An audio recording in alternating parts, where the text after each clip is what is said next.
계속해서 구약성경 히브리어 문법 지시법을 우리가 계속 공부해 나가도록 하겠습니다. 우리가 문법적인 내용뿐만 아니라 그 문법을 중심으로 나와 있는 문장을 가지고 문장을 해석하고 파신교에 따라서 이해하며 그 각각 단어가 쓰여진 것에 대한 의미를 살펴보면서 그것에 대한 내용을 또한 나의 구원의 역사로 적용해 나가는 그런 일들을 우리가 수업을 통해서 계속 진행해 나가고 있습니다. 화면에 나와 있듯이 지시법인데요. 지시법은 저시브라고 해가지고 파신기호는 J라고 사용한다라고 이미 우리가 공부를 했습니다. 그리고 지시형 동사는 간접명령이며 3인칭 형태의 간접명령을 뜻한다라고 했습니다. 보통 히브리어 구약성경에서 직접 명령이라고 했을 때는 2인칭을 말하는 것이었고요. 우리가 지난 시간에 공부한 연장형이나 총원법은 1인칭 형태에서 우리가 사용하는 간접명령이다라고 공부를 했습니다. 그래서 지시법은 문맥에 따라서 허용을 한다든지 권유하고 희망하는 내용으로 번역을 하게 되고요.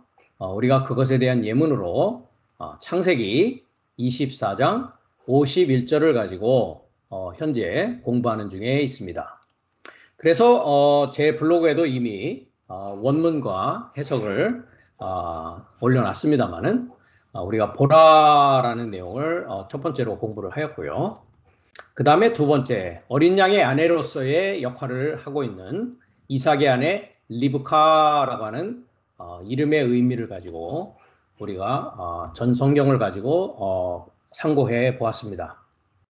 우리가 리브카의 의미 역시도 굉장히 중요합니다.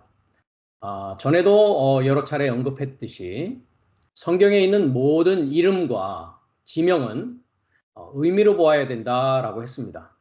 왜냐하면 하나님에 대한 말씀이 아들에 대한 말씀이요. 그 아들에 대한 말씀이 결과적으로는 일곱째 날에 나의 역사로서 완료가 되어지기 때문에 그러합니다.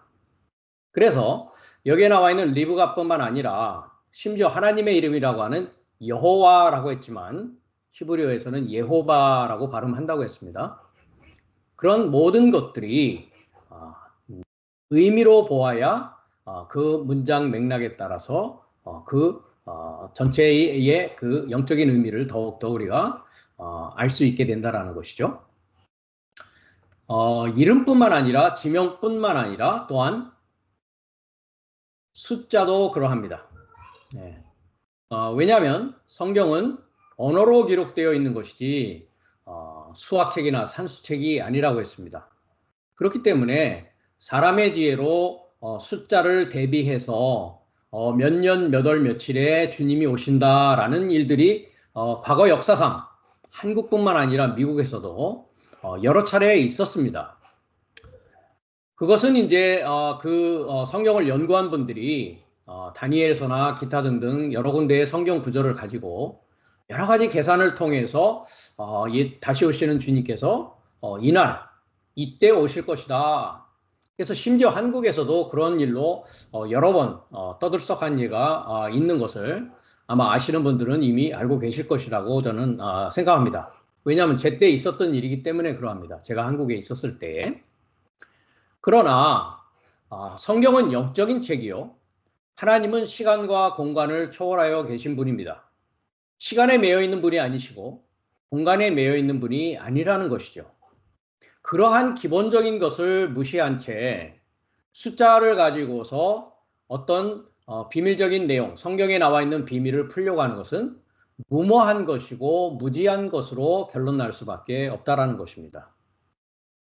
그렇다고 했을 때 영적인 하나님께서 성경을 통해서 수를 사용하신 것 역시도 영적인 의미로 보아야 되는데 하나님께서 구약성경 히브리어를 통해서 기록하신 것 중에 하나가 숫자의 의미가 있다는 것입니다.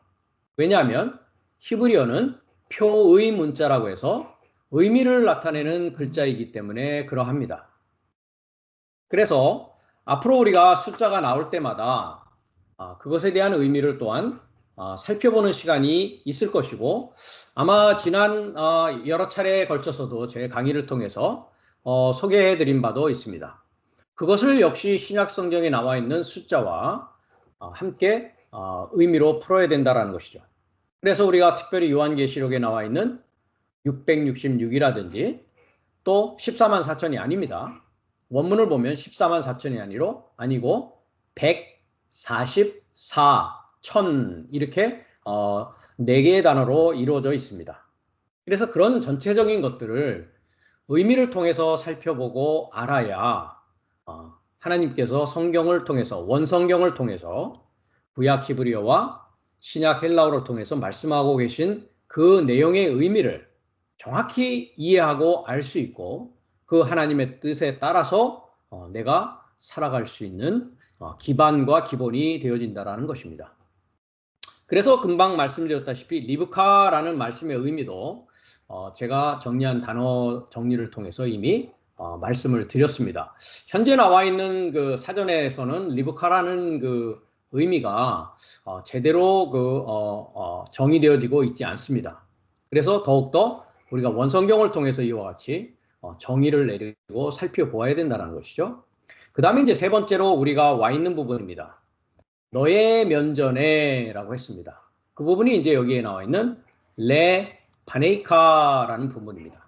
그래서 이제 지난 시간에 파님이라는 뜻은 얼굴이라고 했습니다.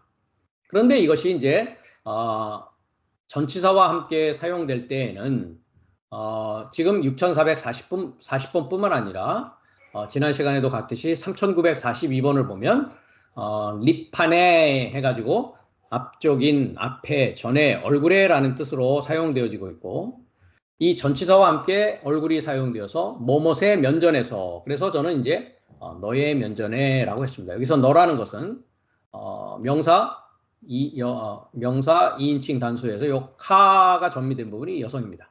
그 다음에 레가 이제 전치사고요. 그 다음에 명사 남성 복수라고 하고 있는 파님이라는 레마 쇼레시가 있습니다. 이 부분이 이제 얼굴이라는 뜻이라고 했습니다. 그래서 전치사와 함께 뭐뭇의 면전에서, 뭐뭇의 앞에서, 뭐뭇의 정면에서, 뭐뭇의 반대편에 등으로 해석이 된다라는 것이죠. 여기에서 너라는 것은 이제 라반과 아버지 브니엘이 아브라함의 종에게 이제 리브가가 너의 면전에 있다라는 뜻으로 지금 사용되고 있다라는 것입니다. 이 얼굴은 항상 구약 성경에서 복수로 사용된다라고 말씀 이미 드렸고요. 그 다음에 이제 얼굴이 처음 쓰여진 곳은 창세기 1장 2절인데, 지난 시간에 우리가 그래서 창세기 1장 2절에 얼굴이 두 차례 쓰여져 있는 그 부분을 확인하면서 땅의 상태가 어떠하냐, 그 땅은 역시 첫 땅의 상태였고, 그 땅이라고 하는 곳 역시도 어떤 그 지구상의 지명을 이야기하는 것이 아니고 나의 마음의 바탕이다라고 했습니다. 그래서 그 땅인 나의 마음의 바탕이 어떤 상황이냐? 태움의 얼굴을 접하여서 이렇게 올려보니까 황폐한 상태와 비어있는 상태와 흑암을 목표로 하고 있는 것으로 이미 완료되어진 상태로 기록이 되어져 있고, 그 기품이라고 되어 있는 이 태홈이라고 하는 히브리어의 그 의미는 중얼거리고 고함치고 투덜거리고 으르렁거리는, 혼란이 있고 소란이 있고 파멸이 있는 곳이다 라고 했습니다. 그래서 그 땅의 상태가 아직은 하늘을 알지 못하는 상태요. 또 하늘을 알기 위해서는 나의 마음 바탕인 나 자신을 먼저 알아야 땅의 상태가 어떠한지, 내가 과연 황폐한 상태고 비어있는 상태고 흑암을 목표로 하고 있는 태움의 얼굴을 내가 나를 볼 수 있는 상태가 되어야 비로소 하늘을 찾게 되고 하늘이 필요하다는 것을 알게 되고 그 결과 하늘을 알게 되는 데까지 나아간다는 것이죠. 그것이 이제 첫 땅에서 마지막 땅이라고 하고 있는 새 땅, 그 다음에 첫 하늘에서 마지막 하늘이라고 하고 있는 완성된 하늘, 새 하늘에 이르는, 즉 하늘과 땅이 내 안에서 하나 되어져서 하나님께서 쉴 수 있는 하나님의 성전이요. 하나님께서 안식하시는 하나님의 집이요. 교회요. 영적인 집이다라고 했습니다.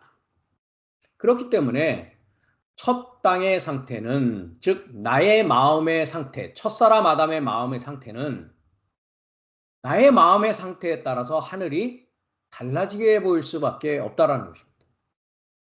그래서 먼저 나 자신이라고 하는 땅의 상태를 알아야만이 이제 하늘과 연결하기 위한 하늘을 찾는 상황 가운데 그 하늘과 만날 수 있는 나를 진정으로 도울 자가 누구인지, 그분은 구약에서는 예호바라는 이름이었고 신약에서는 그리스도스 예수라는 분이었습니다.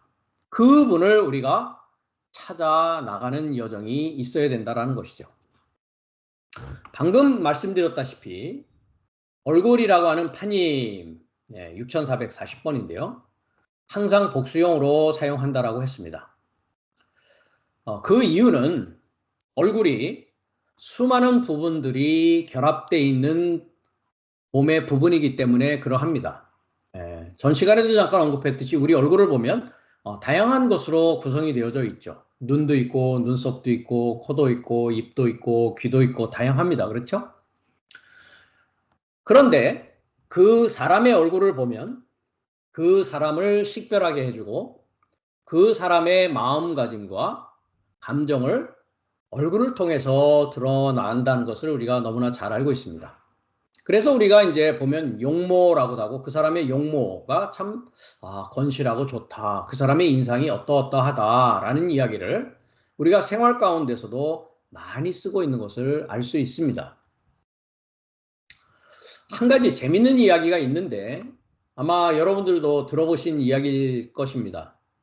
태조 이성계와 무학대사가 얼굴에 대한 아주 유명한 이야기가 있습니다. 그것을 이제 저도 어린 시절에 들었는데요. 한문으로는 그것을 돈시돈 불시불이라고 합니다. 돈시돈, 돼지돈자입니다. 그러니까 돼지는 시, 본다. 돈, 돼지는 돼지를 보는 것이죠.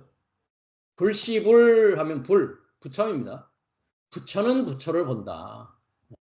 그러니까 돼지 눈에는, 돼지 얼굴에는 돼지만 보이고 부처 눈에는 부처만 보인다라는 의미로 이제 태조 이성계와 이제 무학대사의 그 얼굴에 대한 이야기가 유명한 일화가 있습니다. 옛날에 그 이성계가 이제 고려 말에 이제 장군이었죠. 이제 조선시대에 이제 태조 이성계 임금으로 이제 임금이 되는데 그 태조 이성계와 무학대사가 이런 이야기를 나눴죠. 이성계가 이제 무학대사에게 당신 얼굴은 돼지 같습니다. 이렇게 놀렸습니다. 그러니까 이제 무학대사가 그 말을 듣고서 이렇게 얘기합니다. 짐은 어떻게 생겼어? 이렇게 이제 이성계가 묻습니다. 그러니까 당신 얼굴은 돼지 같다라고 이제 무학대사한테 하니까 하면서 무학대사한테 짐의 얼굴은 어떻게 생겼어? 라고 이제 묻는 것이죠. 그러니까 무학대사는 잠시 동안 이제 말없이 이성계의 얼굴을 바라보고 있었습니다. 얼굴을 이렇게 바라보고 있었죠. 뭐뭐뭐뭐 거리니까 이제 이성계가 어려워하지 말고 왕이라고 어려워하지 말고 솔직히 말해보시오. 라고 이제 대사를 이렇게 자꾸 재촉했습니다. 그러니까 이제 무학대사가 하는 말이 임금님께서는 부처님을 닮으셨습니다. 라고 말을 하니까 이성계가 기분이 굉장히 좋아졌습니다. 그러면서 무학대사가 거기에 한마디를 더 했습니다. 돼지 눈에는 돼지만 보이고 부처 눈에는 부처만 보이는 것입니다. 라고 돈시돈 불시불이라는 얘기를 했죠. 그랬을 때 이 말을 들은 이성계는 허허허허 하고 이제 그냥 웃고 말았다 라는 이야기가 있습니다. 여기에서 이제 돈시돈 불시불이라고 했을 때 돼지 눈에는 돼지만 보이고 부처 눈에는 부처만 보이는 것이지요 라고 했을 때 사실 이성계의 우리 한국 사람들은 태어난 그 해에 그 12개의 그 동물이 있지 않습니까? 이성계의 띠가 그 돼지띠였습니다. 그러니까 당신 돼지 맞는 얘기죠. 왜냐하면 돼지띠의 사람이니까. 예를 들자면 소띠는 소 눈에는 소만 보인다 뭐 이렇게 무학대사가 이야기했을 거라는 것이죠. 네. 그래서 돼지 눈에는 돼지만 보이고 부처 눈에는 부처만 보입니다. 네. 그래서 당신 얼굴은 돼지 같다라는 것에 대해서 이렇게 무학대사가 이성계와 이렇게 나는 그런 얼굴에 대한 이야기가 있다라는 것이죠. 이와 같이 그 얼굴이라는 것은 사람의 생리 기능을 담당하는 외적인 부분뿐만 아니라 그 사람의 행동 방식, 그 사람의 인격성을 특징 지어주는 것으로 많이 이야기되고 있다는 것입니다. 성경에서도 얼굴은 동일한 내용으로 다양하게 여러 군데에 쓰여지고 있습니다. 그와 같은 내용으로.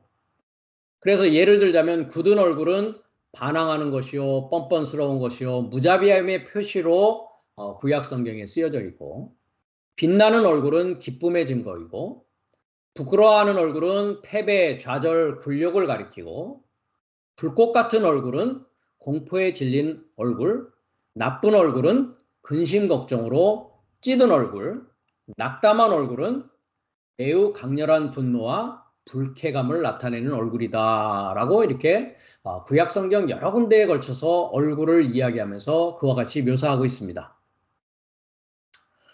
또 누군가의 얼굴을 부드럽게 만든다는 것은 그를 달래거나 또는 그의 호의를 구한다는 뜻으로 또 쓰여진 바도 있습니다. 그리고 얼굴을 돌린다라는 것은 우리가 얼굴을 돌린다라고 했을 때 파님이라는 이 단어의 그 동사가 파나였습니다. 그렇죠? 잠깐 우리가 사전을 가보겠습니다. 6440번. 지난 시간에도 가봤는데요. 6440번을 가보면 face, 얼굴이라는 명사가 동사로 가면 6437번인데 turn 했습니다. 돌리는 것입니다. 그러니까 어디를 향하여 돌리는 것도 있고 어디로부터 돌리는 것도 있고 그것을 보지 않으려고 이제 회피하려고 돌리는 다양한 돌리는 것에 대한 그 이유가 있겠죠. 우리가 미켈슨 사전도 가보면 기본형으로는 to turn 동사로 그 다음에 얼굴이라는 것은 나타냄과 바라봄이다. 즉 바라보기 위해서 돌리는 것이고 나타나는 것 자체가 얼굴의 모습이라는 것이죠. 네. 그래서 이제 첫사람 아담의 그 얼굴을 우리가 보면 첫사람 아담은 여호와의 음성을 듣자 여호와의 얼굴로부터 자기 자신의 얼굴을 돌려서 스스로 자신을 숨기는 것이 처음 나옵니다. 창세기 3장 8절인데요. 오늘 이 시간은 3장 8절, 3장 7절의 내용을 중심으로 얼굴에 대한 이야기를 지난 시간에 이어서 계속 생각해 보는 시간을 갖도록 하겠습니다. 잠깐 3장 8절을 먼저 가보도록 하겠습니다. 창세기 3장 8절을 잠깐 가보면은요. 그들의 날이 서늘할 때에 동산에 거니시는 여호와 하나님의 음성을 듣고 아담과 그 아내가 여호와 하나님의 여기 not이라고 되어 있죠. 예. 영어에서는 이제 presence, 임재, 현존 이런 식인데요. 그래서 낫을 피하여 동산 나무 사이에 숨은지라라고 이야기를 합니다. 예. 여기에도 오역이 상당히 많습니다. 우리가 한번 살펴보겠습니다.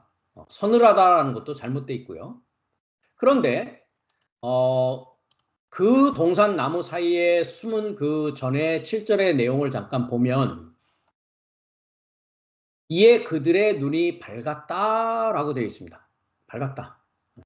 여기 보면 6절에 여자가 그 나무를 본즉 먹음직도 하고 보암직도 하고 지혜롭게 할 만큼 탐스럽기도 한 나무인지라. 우리가 전에 그 부정사 동사 부정사와 본동사 일반 동사가 함께 쓰여질 때 부정사 절대형에서 2장 16절과 2장 17절의 내용을 통해서 나무에 대한 이야기를 우리가 공부한 바가 있습니다. 나무라는 것은 조언하는 자다라고 했습니다. 조언하고 충고하는 자다. 그래서 그 나무인지라 여자가 그 실과를 따먹고 자기와 함께한 남편에게도 주매 그도 먹은지라라고 했습니다. 그러니까 여기에서 이제 첫사람 아담 남편과 그 다음에 이제 여자가 함께 그 뱀이 제시한 그 나무로부터 나와 있는 그 선악을 알게 하는 선악의 지식의 나무의 것으로부터 나오는 것을 지금 먹는 장면 다음에 이제 나온다라는 것이죠. 네. 그래서 그들의 눈이 밝았다라고 하고 있는데 이 부분 더 잠깐 한번 우리가 8절까지 한번 보도록 하겠습니다.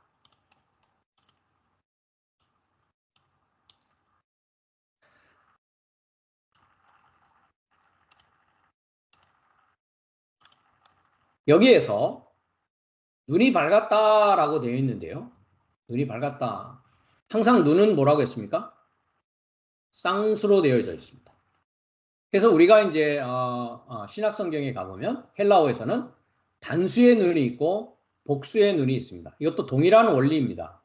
그러니까 눈이라고 하는 것이 쌍수인 것은 뭐합니까? 인식하고 뭐 해야 됩니까? 구별하는 눈이어야 된단 말이죠. 예. 그런데 여기서 그들의 눈 했는데 잘못 번역됐습니다. 눈은 여기 있죠. 그들이라는 것은 요 3인칭 복수입니다. 3인칭 복수. 그러면 여기 쉐님이라는 건 뭐냐면 둘이라는 뜻입니다. 둘. 둘인데 둘은 역시 뭡니까? D로 되어 있죠. 뭡니까? 쌍수로 되어 있습니다. 그러니까 둘도 뭐 하는 겁니까? 인식하고 구별해야 되는 것이죠. 그러니까 저의 둘의 눈이 했습니다. 그럼 둘이라는 뜻은 뭐냐? 이 둘이라는 것도 역시 뭡니까? 아까도 말씀드렸다시피 숫자입니다. 숫자. 그래서 이제 쉐님이라는 것은 쌍수형인데요. 요드 맴이 붙어서 이것은 복수 어미를 나타낼 때도 있고 쌍수 어미를 나타내는데 둘일 때는 쉐님 해가지고 이게 이제 쌍수 어미가 되어집니다. 그럼 둘이라는 것은 뭐냐? 탈바꿈입니다. 탈바꿈 되어지는 것이죠. 자, 8147번을 가보겠습니다.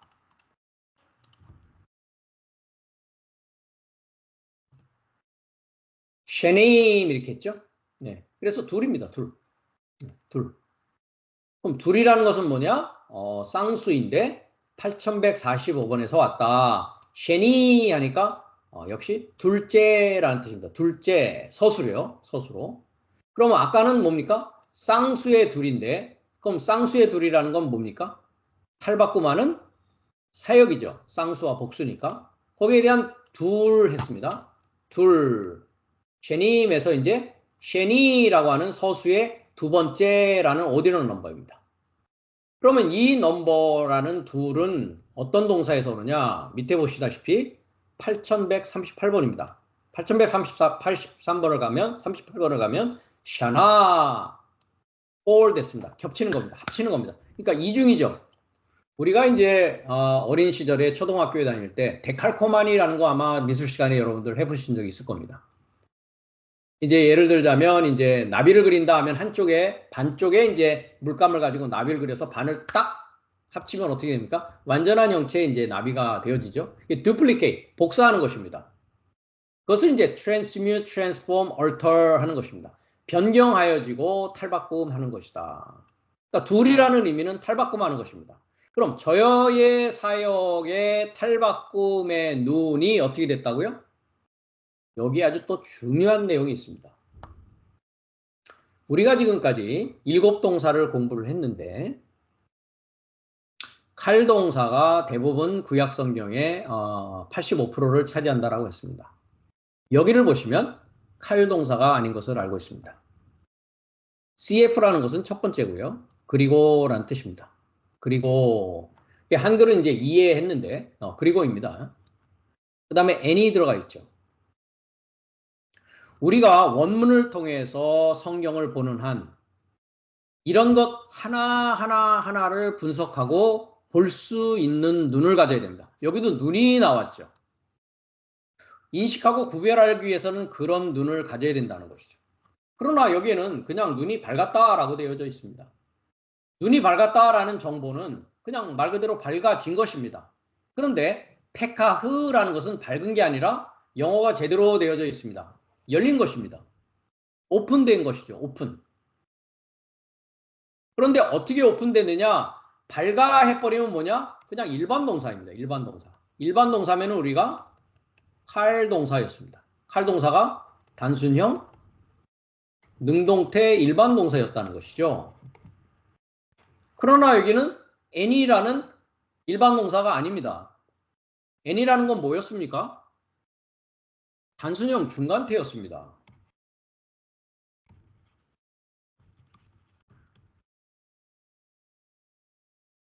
능동과 중간태는 이와 같이 다르단 말이죠. 그러나 한글에서는 능동태로 쓰여져 있기 때문에 원문을 통해서 보지 않는 자에게 있어서는 여기가 닫혀져 있는 성경이 되어버리고 만다라는 것이죠. 그리고 밝아져 있는 것이 아니라 열리는 것입니다. 열린다라는 것이죠. 그런데 어떻게 열리느냐? 능동으로 열리는 게 아니라 중간태로 열린다라는 것이죠. 중간태라는 게 무엇입니까? 재기형이죠. 스스로 열리는 것입니다. 그러니까 자기 자신이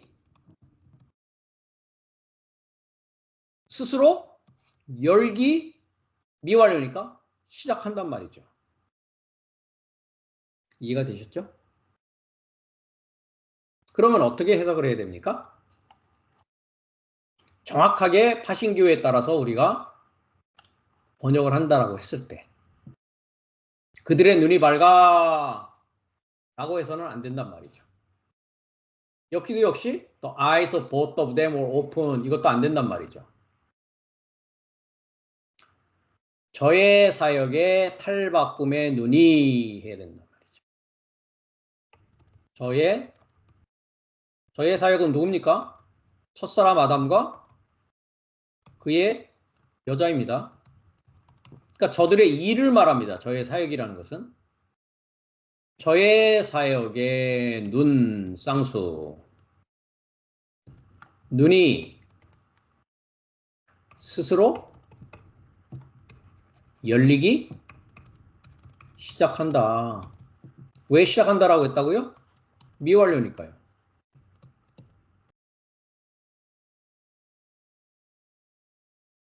자기 자신이 스스로 지금 열고 있는 것이죠.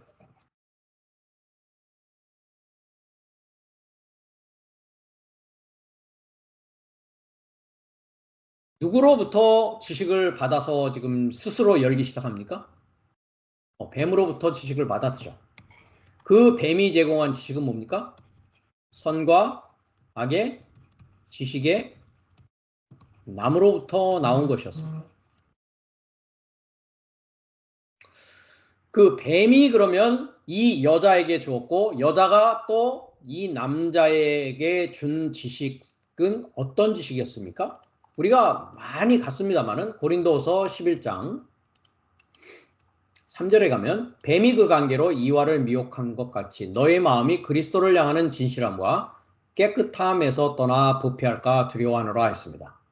만일 누가 가서 우리의 전파하지 아니한 다른 예수를 전파하거나 너희의 받지 아니한 다른 영을 받게 하거나 혹 너희의 받지 아니한 다른 복음을 받게 할 때는 너희가 잘 용납하는구나 라고 했습니다. 그럼 뱀이 이와에게 준 지식은 어떤 지식이다? 다른 예수, 다른 영, 다른 복음을 주었다라는 것이죠. 이 나무에서 나온 내용이 무엇이었다? 다른 예수, 다른 영, 다른 복음이었다라는 것입니다. 그것을 자기들이 스스로 열기 시작하고 있다라는 것이죠. 그러니까 다른 예수, 다른 영, 다른 복음으로 지금 밝아진 것입니다.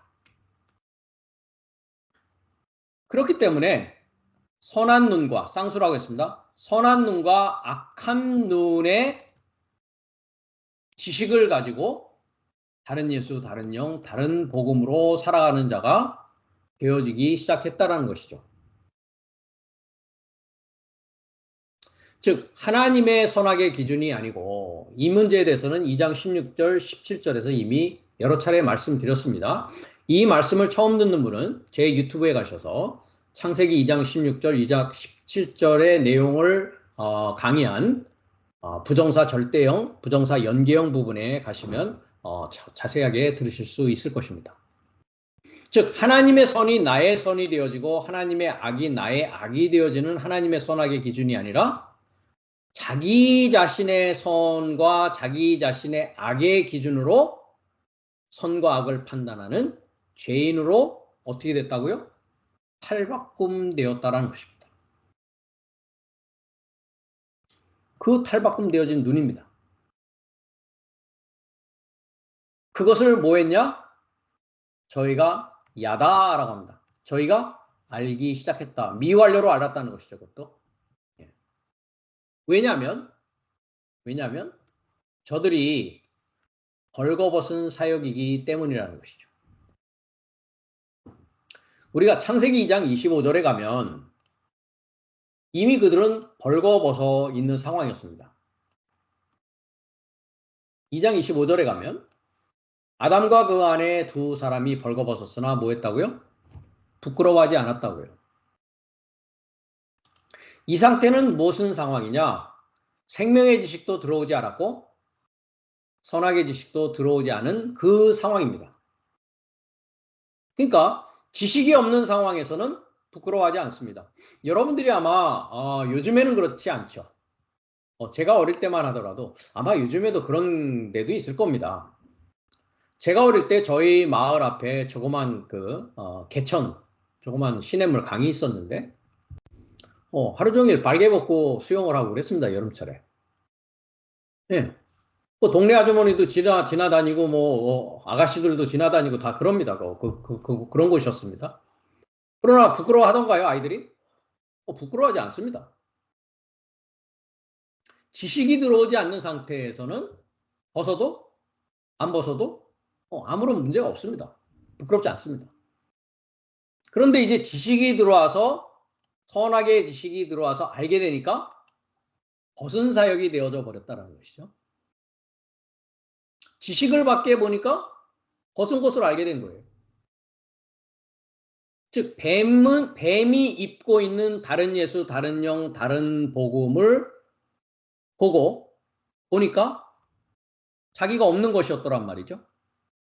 즉 뱀이 입은 모습과 자기의 벗은 모습을 통해서 이제 벗었음을 알게 되는 시점이 바로 지금 창세기 여기에 나와 있는 3장 7절의 내용이었더라는 것입니다.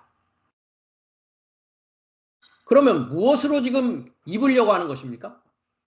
뱀의 입은 모습과 자기의 벗은 모습을 다른 예수, 다른 영, 다른 복음을 알게 됨으로써 이제 벗었음을 알게 되니까 뱀의 옷을 입는 상황이 되어버리는 것이죠. 그럼 뱀의 옷을 입은 자는 무엇을 전한다고요? 다른 예수, 다른 영, 다른 복음을 전하는 자입니다. 세상의 지식과 사람의 지혜로, 사람의 전통으로 하나님을 섬기고자 하는 행동이었다라는 것이죠. 그것은 십자가를 거칠 필요조차도 없었다라는 것이죠. 살고자 하는 것이지 죽고자 하는 것이 아니었기 때문입니다. 이 시점이 이제 다른 예수, 다른 영, 다른 복음의 얼굴, 뱀의 지식을 입고 뱀의 형상을 닮은 자로 살아가는 삶이 시작되는 시점입니다. 이 탈바꿈이 다시 뭐에 대해야 되는 것입니까? 다시 탈바꿈 돼야 되는 것이죠. 그 다음에 여기서 무화과 나무 잎을 엮었다 했는데요. 텐이라는 무화과라는 뜻은 만남이라는 뜻입니다. encounter. 그 다음에 올알레라는 것은 여러분이 이미 지난 시간에 우리가 창세기 1장 2절을 통해서 태움의 얼굴을 접하여 올려서라고 하는 R이라는 전치사에서 제가 이미 말씀드린 바 있습니다. 알레, 잎이라는 것은 뭡니까? 올라가는 것입니다. 오르고자 하는 것입니다. 즉 만남을 위해서 올라가고자 지금 뭐하고 있습니까? 엮어가는 삶을 살고 있다는 것이죠. 그거로 가리고 있다는 것이죠. 그래서 이 내용들이 이제 한 날에서 둘째 날, 셋째 날, 넷째 날, 다섯째 날, 여섯째 날을 통해서 이제 만남을 통해서 그리스도로 다시 옷 입는 탈바꿈이 시작된다는 것입니다. 거기에 대한 자세한 내용은 계속해서 우리가 성경 공부를 통해서 여러분들에게 말씀드릴 날이 있을 것입니다. 그래서 뱀의 얼굴, 뱀의 형상의 탈바꿈의 눈이 니팔동사라고 하는 자기 눈을 스스로, 탈바꿈의 눈을 스스로 열기 시작하는 상태로 나아가고 있다는 것이죠. 8절로 갑니다. 3장 8절. 이제 얼굴이 나옵니다. 이제 뱀의 얼굴을 입었습니다. 뱀의 선과 뱀의 악, 즉 상대적인 지식으로 선과 악을 판단하는 자가 되었다는 것이죠. 세상에 있어서는 세상의 선과 악의 기준은 나라마다 다르고 지방마다 다르고 인종마다 다르고 문화마다 다 다릅니다. 그래서 제가 여러 차례 여러 군데서도 말씀을 드렸습니다. 한국이나 미국 같은 나라에서는 일부 일처제가 합법적인 것이요 도덕적인 기준이지만 일부 다처제를 중심으로 법적으로나 문화적으로 살아가는 나라들이 수도 없이 많이 있습니다. 이 세계에는. 그렇다라고 했을 때 누가 누구에게 죄인이요 죄를 지었고 그것이 선이요 그것이 악이다라고 말할 수 있겠냐라는 것이죠. 그렇기 때문에 지구상에서는 전쟁이 끊이지 않는 것입니다. 왜요? 상대적인 선의 기준과 상대적인 악의 기준을 갖고 있기 때문에 그렇습니다. 나에게 선이 상대방에게도 선이 되어져야 되고 나에게 악한 것이 상대방에게 악한 것이 되어져야 서로 평화롭게 살아갈 수 있고 생명을 유지하면서 살아갈 수 있겠죠. 그러나 나에게 선이 상대방에게는 악입니다. 여러분들 알다시피 정치적으로도 뭐 악의 축이라는 말도 있지 않습니까? 그 다음에 정의라는 이름으로 얼마나 많은 사람들이 무고하게 죽어가는 일들이 역사상에는 수없이 많은 그런 일들이 일어나고 있었더라는 것이죠. 그것은 생명보다도 선과 악의 기준으로 나의 선으로 상대방의 악을 멸하고자 하는 것이요. 나의 선을 가지고 상대방의 악이라는 그 관점으로 상대방을 정죄하고 죽일 수밖에 없는 상황이 되었더라는 것이죠. 언제까지요? 하나님의 생명을 소유하기까지. 하나님의 생명을 소유했다는 것은 무엇입니까? 하나님의 선이 나의 선이 된 것입니다. 하나님의 악이 나의 악이 되었다는 것이죠. 즉 생명을 살리는 것은 선이요. 생명을 죽이는 것은 악이 되어져 가는 것입니다. 그 상태에 도달한 자를 그리스도 예수 마지막 아담 살려주는 영이 되었다라고 하는 것입니다. 그렇게 도달하지 못한 한날에 속한 아담은 이제 여호와의 얼굴로부터 뱀의 옷을 입고 뱀의 사상을 갖고 있고 뱀의 형상을 가진 자가 되었기 때문에 자신을 숨길 수밖에 없는 상황 가운데 이르게 된다는 것이죠. 3장 8절의 내용을 우리가 원문을 통해서 살펴보도록 하겠습니다.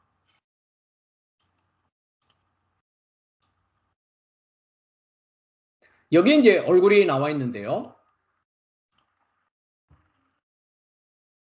파님이라는 요 부분입니다. 그래서 미페네 했습니다. 첫 번째 미라는 것은 전치사죠. 그 다음에 파님이니까 뭡니까? 명사, 남성, 복수. 항상 얼굴은 복수로 쓰여진다라고 했습니다. 그 다음에 이제 요드가 붙어서 연계형이 되어져 있습니다. 그러니까 얼굴이죠. 얼굴. 그래서 요 미라는 것은 뭐뭐로부터라고 하는 전치사입니다.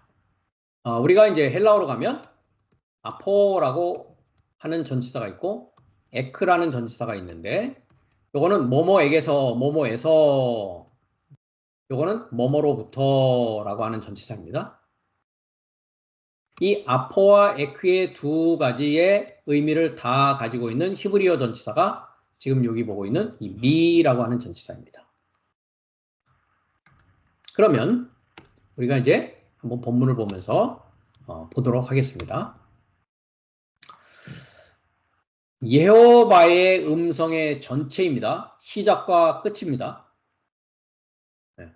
그러니까 한 날에서 일곱째 날까지의 전 과정의 여호와의 음성입니다.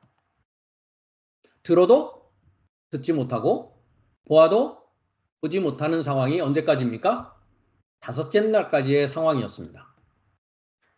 여기서 여호와의 음성의 시작과 끝, 한 날부터 일곱째 날의 전체를 남성 3인칭 복수, 즉 남자와 여자라고 하고 있는 저의 사역이 이제 뭡니까?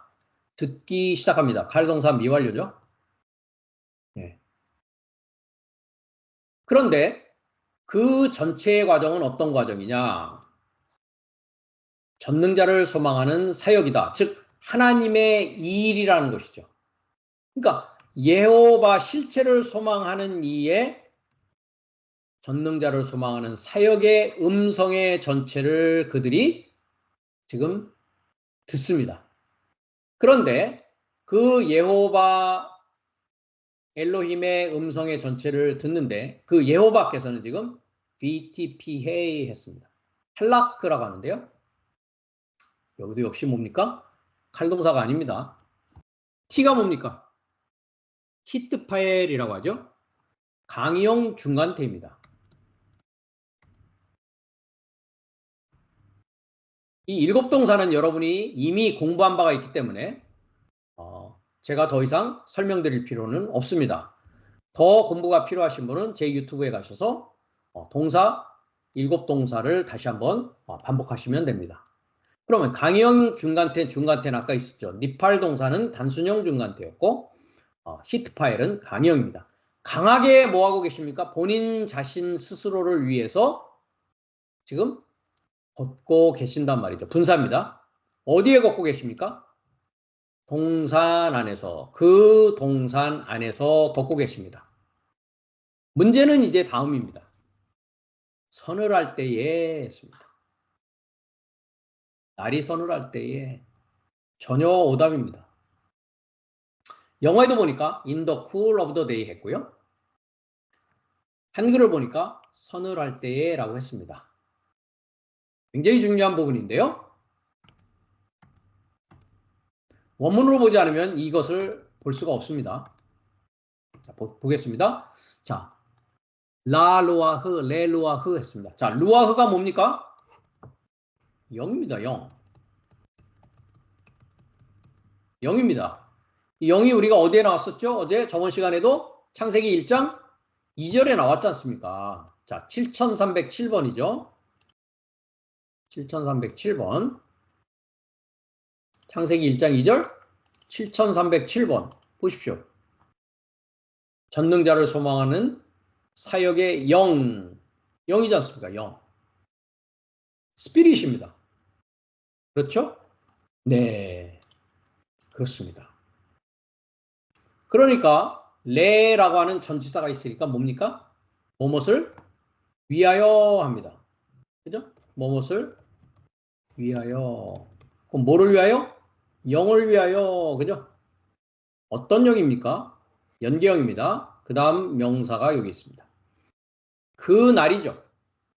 하라고 하는 것은 관사고요. 명사 남성 단수 요미라는 것은 날입니다. 그럼 뭡니까? 그 날의 영을 위하여 지금 동산 안에서 뭐하고 있다고요? 강의형 중간태로 자신을 위해서 스스로 걷고 계시는 여호와 엘로힘의 음성의 시작과 끝 전체를 저희가 지금 미완료로 듣고 있다는 것입니다. 그러면 여호와께서는 동사 아래서 왜 거니십니까? 뭐 때문에 거니신다고요? 위하여, 이 목적 때문에 걸으신다고요. 이 목적 때문에 또 말씀을 하고 계시다고요. 시작부터 끝 완성까지의 전 내용을. 그럼 그날의 영은 몇째 날의 영을 말합니까? 일곱째 날의 영을 말하죠. 그렇죠? 일곱째 날에 영이 됐다라는 건 뭐가 됐다라는 것입니까? 마지막 아담은 살려주는 영이라 했습니다. 그죠? 그 영은 어떤 영입니까? 다른 영입니까? 하나님의 영입니다. 거룩한 영입니다. 성령이라고 하죠. 진리의 영입니다. 이 하나님의 영, 거룩한 영, 진리의 영, 일곱째 날의 영, 마지막 아담의 영을 위해서 지금 뭐하고 계시다고요? 걸으시면서 강형 중간태로 걸으시면서 시작과 끝의 전 과정의 내용을 지금 말씀하는 것을 남자와 여자가 지금 미완료로 듣고 있다는 것입니다. 전혀 다른 내용이 돼버리죠. 그래서 in the cool of the day 서늘할 때 이것은 완전한 오역입니다. 그러니까 날이 서늘할 때까지 되겠죠. 그 다음에 뭐냐, 여기도 역시 히트 파일입니다. 금방 히트 파일 배웠죠? 강형 중간태입니다. 스스로 숨는 것입니다. 스스로. 그렇죠? 스스로 자신을 위해서 숨기 시작하는 것이죠. 누가요? 하 아담, 그 아담과 배 이시토, 그의 여자, 그의 아내, 이 두 사람이 스스로 자신을 숨기기 시작한다고요. 어디로부터요? 미라고 했습니다. 실체를 소망해서 계시는 전능자를 소망하는 사역의 얼굴로부터 스스로 자신을 숨기기 시작한다는 것이죠. 어디에요? 베토크 앳 학간했습니다. 그 동산의 나무 중간 안에, 동산 나무 중간 안에는 뭐가 있었습니까? 선악의 지식의 나무가 있었죠. 선악의 지식의 나무 안에 여호와의 전능자를 소망하는 사역의 얼굴로부터 자신을 스스로 뭐하고 있다고요? 숨기고 있다는 것입니다.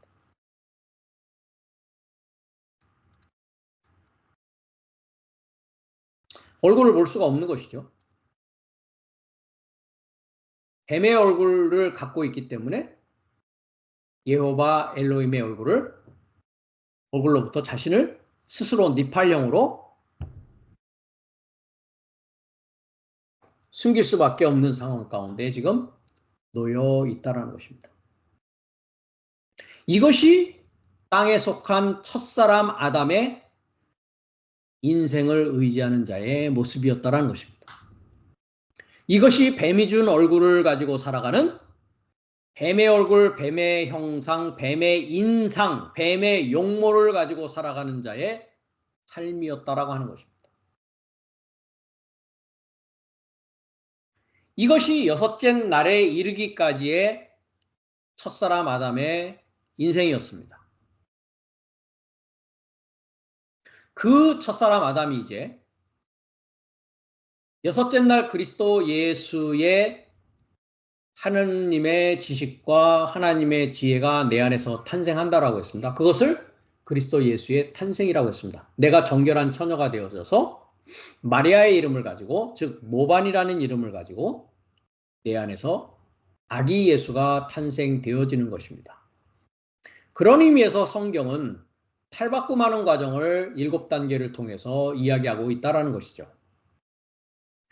그러면 여자가 남자가 될 수 있는 것은 뭡니까? 우리가 고린도전서에 이미 공부했듯이 고린도전서 11장에서 여자의 머리는 남자요, 남자의 머리는 그리스도요, 그리스도의 머리는 하나님이다 라고 했을 때에 여자가 남자 되는 과정이 있고, 그 남자가 그리스도의 여자로서 그리스도와 하나 되는 과정이 있고, 그 그리스도가 하나님과 하나 되는 과정까지 나아가는 것이 있다라는 것이죠. 그런 의미에서 성경은 계속 탈바꿈하는 과정입니다. 여자가 남자 되는 이야기요.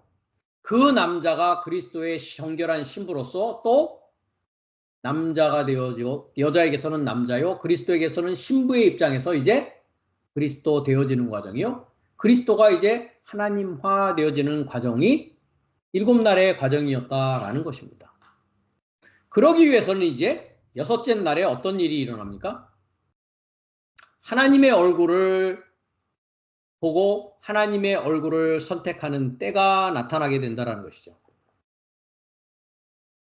그것에 대해서는 이제 악을 버리고 선을 선택하는 때라고 우리가 이야기를 합니다. 즉 상대적인 선과 악이 아니라 하나님의 기준의 악이 나의 악이 되어지고 하나님의 기준의 선이 나의 선이 되어져 가는 그 하나님의 법, 그것을 이제 우리는 로마서 8장에 가면 생명의 성령의 법이라고 합니다. 그래서 죄와 사망의 법에서 해방되는 날이다라고 이야기를 하고 있는데, 그것을 구약성경 이사야를 가면 임마누엘이라는 것으로 말씀하고 있습니다. 우리가 이사야서 7장 14절부터 보면 11절부터 한번 보겠습니다. 10절부터 여호와께서 또 아하스에게 일러 가라사대 너는 네 하나님 여호와께 한 징조를 구하되, 징조는 뭐였습니까? 우리가 아기 예수가 징조였습니다. 징조를 구하되 깊은 데서든지 높은 데서든지 구하라. 아하스가 가로되 나는 구하지 아니하겠나이다. 나는 여호와를 시험치 아니하겠나이다 한지라. 이사야가 가로되 다윗의 집이여 청컨대 들을지어다. 너희가 사람을 괴롭게 하고 그것을 작은 일로 여겨서 또 하나님을 괴롭게 하시려느냐. 구해야 된다라는 것이죠. 그것이 큰 일이요. 그 구하지 않는 일이 하나님을 괴롭게 하는 일입니다. 그러므로 14절인데요. 주께서 친히 징조로 너에게 주실 것이라 했습니다. 이 오트라는 징조에 관해서는 과거에도 제가 오트가 처음 나타나는 것은 창세기 1장의 넷째 날이요. 그 오트는 누구냐? 시작에서 완성의 중간에 누가 있습니까? 중보 대신 그리스도, 즉 그리스도 예수가 우리의 징조다, 표적이다 라고 했습니다. 주께서 친히 징조로 너에게 주실 것이다. 보라, 처녀가 잉태하여 아들을 낳을 것이요. 그 이름을 임마누엘이라고 하리라. 임마누엘이 뭐였습니까? 하나님이 나의 사역, 나의 삶과 결합하여 계시다라고 했습니다. 즉 하나님은 이미 내가 태어날 때부터 내 안에 결합되어져 있습니다. 그러나 그것을 인식하고 구별하지 못하다가 이제 6째 날 징조를 통해서, 즉 아기 예수 그리스도를 통해서 그 징조가 내 안에서 나타나게 되면서 하나님이 나의 삶과 결합되어 있다는 것을 인식하고 구별하게 된다는 것입니다. 그가 했습니다. 그가 악을 버리며 선을 택한다라고 했습니다. 즉 이제 상대적인 선악의 지식이 아니고 하나님의 악이 나의 악이 되어지고 하나님의 선이 나의 선이 되어져서 그 악을 버리고 생명을 살리는 선을 택할 때가 언제냐? 처녀가 잉태하여서 아들을 낳는 때요. 하나님이 나의 삶과 나의 사역과 결합되어 계시다라는 것을 내가 아는 6째 날이라는 것입니다. 이것에 대해서는 마태복음 1장에 동일하게 말씀하고 있습니다. 임마누엘을. 1장 23절을 가면 보라 처녀가 잉태하여 아들을 낳을 것이요 했습니다. 그 이름은 임마누엘이라 하리라 하셨으니 이를 번역한즉 하나님이 우리와 함께 계시다 했습니다. 메테몬 호테오스, 그 하나님이 나의 삶과 결합되어 있는 것을 임마누엘이라고 한다고 했습니다. 이것에 대해서는 아까 우리가 고린도후서 11장에서도 봤듯이 처녀라는 것은 무엇입니까? 고린도후서 11장에 다른 예수, 다른 영, 다른 복음과 참 예수와 하나님의 영과 참 복음에 대한 구별과 인식이 끝난 상태가 어떤 상태다?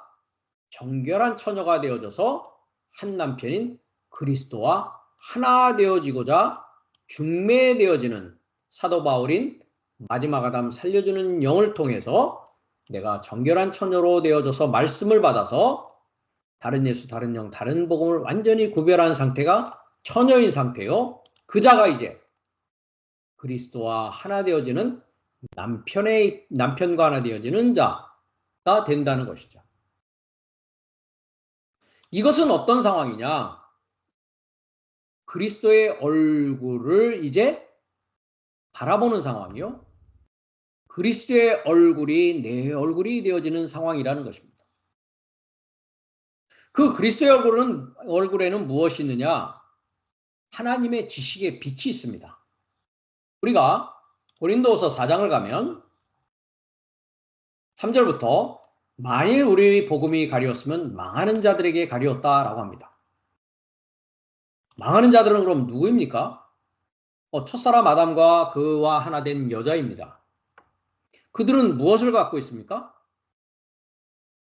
뱀의 형상, 뱀의 얼굴, 뱀의 옷을 가지고 다른 예수, 다른 복음, 다른 영으로 살아가고 있단 말이죠. 그 자들이 망하는 자들입니다.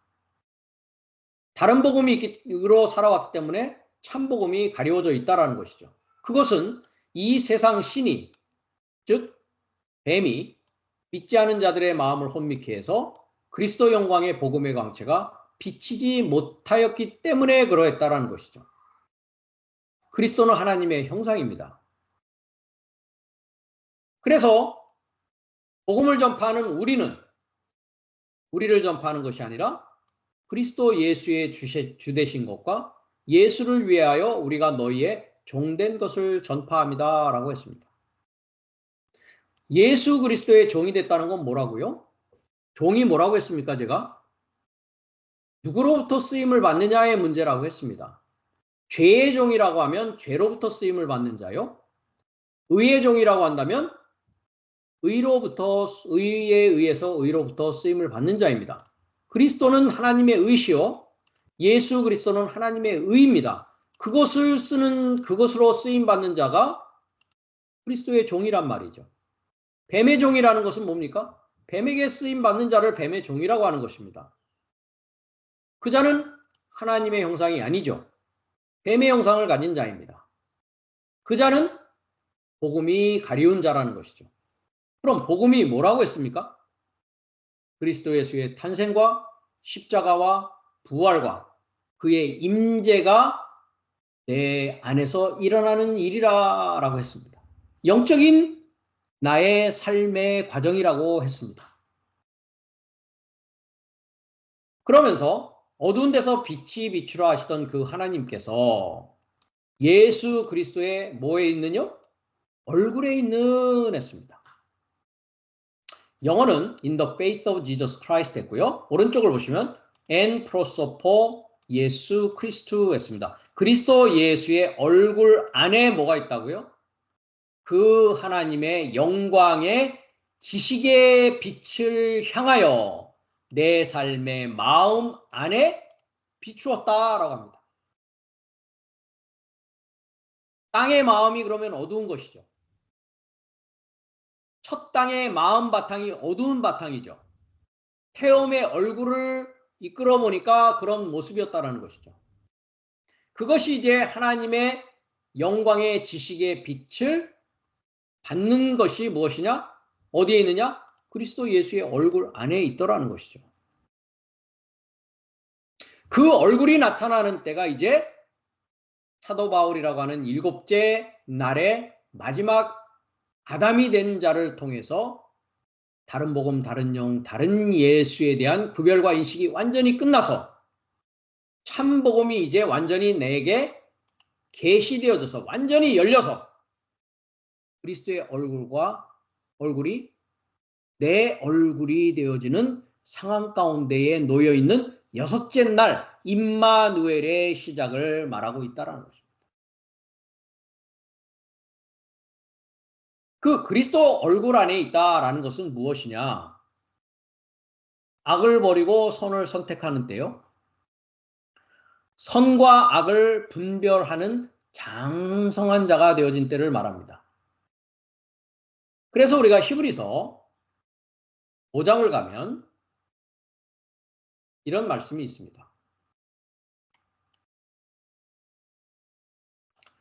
때가 오래므로 너희가 마땅히 선생이 될 터인데 너희가 다시 하나님의 말씀의 초보가 무엇인지 누구에게 가르침을 받아야 할 것이니 젖이나 먹고 단단한 식물을 못 먹을 자가 되었도다 라고 합니다. 그러니까 아직 젖이나 먹을 단계는 뭐라고요? 말씀의 초보가 무엇인지 잘 모르고 있다는 것이죠.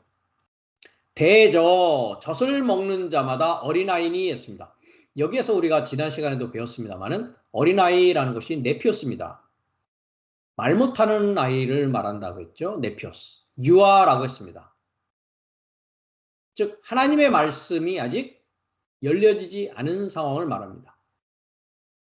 방금 우리가 보았듯이 선악의 지식이 완전히 구별과 인식이 되어지지 않은 상대적 지식 가운데 살아가는 자를 말합니다. 다른 영, 다른 복음, 다른 예수 가운데 놓여 있는 자를 말합니다. 아직 정결한 처녀가 되지 못한 자를 말하고 있습니다. 이 자는 의의 말씀을 경험하지 못한 자요. 아직 말씀의 초보가 무엇인지 가르침을 받아야 할 상황 가운데 있다는 것입니다. 그러나 단단한 식물은 장성한 자의 것이니 했습니다. 그럼 장성한 자는 누구입니까? 가르칠 수 있는 자입니다. 장성한 자는 의의 말씀을 경험하고 있는 자라는 것이죠.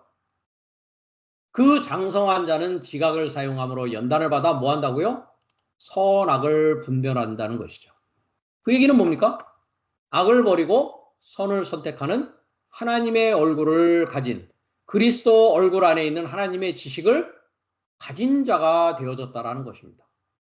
여기서 장성한 자라고 했을 때 헬라어에서는 장성한 자라는 뜻은 완전히 말씀을 줄 수 있는 자요. 텔레오스라고 합니다. 완전한 삶이라는 뜻입니다. 복수죠. 텔레오스. 이 텔레오스라는 것은 우리가 에베소서 4장 13절에 가면 우리가 다 하나님의 아들을 믿는 것과 하는 일에 하나가 되어 온전한 사람을 이루었다 하는 온전한을 보시면 텔레오스입니다. 그래서 아네르 텔레오스. 완전한 사람, 온전한 사람을 이루어 그리스도의 장성한 분량이 충만한 데까지 이르리니 했습니다. 즉 그리스도 예수의 지식과 그리스도 예수의 믿음과 하나 되어진 자입니다. 그 자는 이제부터 어린아이가 되지 않는다 했을 때 어린아이는 누구냐? 네피오스입니다. 금방 봤듯이 네피오스라고 하고 있습니다. 유아입니다. 의의 말씀을 경험하지 못하고 아직 젖이나 먹는 자란 말이죠. 이 자는 어떤 자냐? 사람의 계술과 간사한 유혹에 빠져 모든 교훈의 풍조에 밀려 요동하는 자라는 것이죠. 이것이 나의 다섯째 날까지의 모습이었다라는 것입니다. 시간이 되었으므로 다음 시간에 계속해서 얼굴을 우리가 공부하는 시간을 갖도록 하겠습니다.